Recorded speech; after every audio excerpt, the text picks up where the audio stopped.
Okay, good day guys. Welcome back to this channel. Now to those of you that are yet to subscribe and you have not subscribed, make sure you please click on the subscribe button, like and share. So yesterday, right, we did analysis, especially for the weekly time frame. We talked about GBPJPY giving us a bullish move for today. So we have actually gotten that bullish move. I think price went up, gave us about 200 pips bullish move. I mean, today we had a bullish move, which was about 200 pips. So will I say fortunately, right, for the next day, which is 10th of January, I will still be watching out for a bullish move. So personally, I would want that bullish move on GBP to JPY take out this candlestick wick here. As you can see, this eyes here.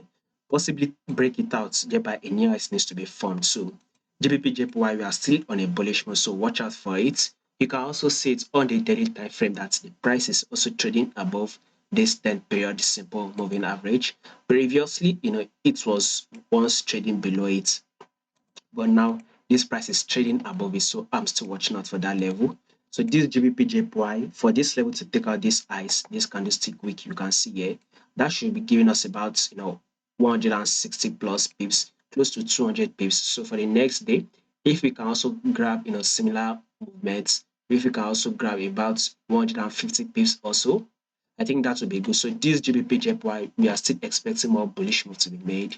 So when you take a look at the forward time frame, you clearly can see on the forward time frame, this is an uptrend move. So definitely it won't make sense for you to go ahead and trade against your trend, especially when the forward time frame is going bullish. You should not go ahead and sell until this forward time frame is selling.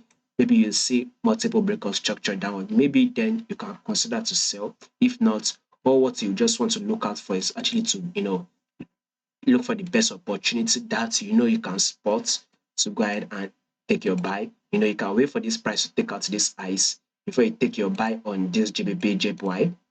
You can possibly wait for this price to drop a bit to tap your 10 period moving average before you take your buy, or you can just take your buy now. It just depends on you or the best opportunity you currently have to take your buy on GBP JPY. So basically our aim for the next day is actually to grab 150 pips. So GBP JPY still bullish.